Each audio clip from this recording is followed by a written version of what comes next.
ತಂದೆಯವರು ಯಾವಾಗಲೂ ಕೂಡ ಸಾಮಾಜಿಕ ನ್ಯಾಯದಲ್ಲಿ ನಂಬಿಕೆ ಇಟ್ಕೊಂಡಿರೋವಂಥವ್ರು, ಕಾಂಗ್ರೆಸ್ ಜಾತ್ಯತೀತ ಸಿದ್ಧಾಂತ ನಂಬಿಕೆ ಇಟ್ಕೊಂಡಿರೋರು.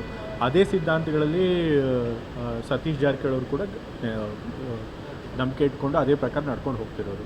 2028 ಆದಮೇಲೆ ಚುನಾವಣೆಗೆ ತಂದೆಯವ್ರು ನಿಂತ್ಕೊಳ್ಳಲ್ಲ ಅಂತ ಹೇಳಿದ್ದಾರೆ. ಸೊ ಅದಾದಮೇಲೆ ಆ ಕಾಂಗ್ರೆಸ್ ಸಿದ್ಧಾಂತನ ಇಟ್ಕೊಂಡು, ಜಾತ್ಯತೀತ ಸಿದ್ಧಾಂತ ಇಟ್ಕೊಂಡು ಎಷ್ಟೊಂದು ಜನ ರಾಜಕಾರಣಿಗಳು ಇದ್ದಾರೆ ನಮ್ಮ ಪಕ್ಷದಲ್ಲಿ, ಬಹಳಷ್ಟು ಯುವ ರಾಜಕಾರಣಿಗಳಿದ್ದಾರೆ. ಸೊ ಅವ್ರನ್ನೆಲ್ಲ ಅವ್ರು ಲೀಡ್ ಮಾಡಲಿ, ಅವ್ರಿಗೆಲ್ಲರೂ ಮಾರ್ಗದರ್ಶನ ಕೊಡಲಿ ಅಂತ ಅಷ್ಟೇ ನಾನು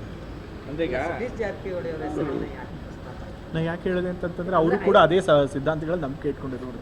ಸೊ ಆ ರೀತಿ ಆ ಥರ ಜಾತ್ಯತೀತ ಸಿದ್ಧಾಂತ, ಸಾಮಾಜಿಕ ನ್ಯಾಯ ಸಿದ್ಧಾಂತ ಇದ್ರೊಂದು ನಂಬಿಕೆ ಇಟ್ಕೊಂಡು ಬೇಕಾದಷ್ಟು ಜನ ಲೀಡರ್ಗಳಿದ್ದಾರೆ. ತಂದೆಯವರು ಈಗ ಅವ್ರನ್ನೆಲ್ಲ ಲೀಡ್ ಮಾಡ್ತಾ ಇದ್ದಾರೆ. 2028 ಆದಮೇಲೂ ಮತ್ತೆ ಅದೇ ರೀತಿ ಲೀಡ್ ಮಾಡ್ತಾರೆ ಇಲ್ವೋ ಗೊತ್ತಿಲ್ಲ. ಸೊ ಹಾಗಾಗಿ 2028 ಮೇಲೂ ಕೂಡ ನಮಗೆ ಆ ರೀತಿ ಲೀಡ್ ಮಾಡೋರು ಬೇಕು, ಆ ಸೈದ್ಧಾಂತಿಕವಾಗಿ ರಾಜಕಾರಣ ಮಾಡುವಂಥವ್ರು ಬೇಕು. ಅಂಥ ನಾಯಕರಲ್ಲಿ ಸತೀಶ್ ಜಾರಕಿಹೊಳಿ ಸಾಹೇಬರು ಕೂಡ ಒಬ್ಬರು. ಸೊ ಹಾಗಾಗಿ ಆ ಥರ ಯಾರ್ಯಾರು ಆ ಸಿದ್ಧಾಂತದ ನಂಬಿಕೆ ಇಟ್ಕೊಂಡಿದ್ದಾರೆ ಎಲ್ಲ ರಾಜಕಾರಣಿಗಳು ನಾವು ಮಾರ್ಗದರ್ಶನ ಮಾಡಿ ಕೊನೆಯ ದಿನಗಳಲ್ಲಿದ್ದಾರೆ. ಈಗ ಸಿದ್ದರಾಮಯ್ಯ ಕೊನೆಯ ದಿನಗಳಿಂದ 2028 ಗಮನದಲ್ಲಿ ಇಟ್ಕೊಂಡು ನಾನು ಹೇಳಿದ್ದು ಕೊನೆ ದಿನ ಅಂತಂತಂದ್ರೆ ನಾಳೆ ಕೊನೆ ದಿನ. ಸರ್, ಈಗ ತಾವು ಹೇಳಿದ್ರೆ ವೈಚಾರಿಕವಾಗಿ ಪ್ರಗತಿಪರ ತತ್ವ ಸಿದ್ಧಾಂತ ಹೊಂದಿಕೊಂಡಿದ್ದಾರೆ. ಹೌದು, ಕಾಂಗ್ರೆಸ್ ಸಿದ್ಧಾಂತ ಅಂತಂದರೆ ಜಾತಿ ಸಿದ್ಧಾಂತ, ಪ್ರಗತಿಪರವಾದಂಥ ಸಿದ್ಧಾಂತ, ಸಾಮಾಜಿಕ ನ್ಯಾಯ ಸಿದ್ಧಾಂತ. ಸೊ ಆ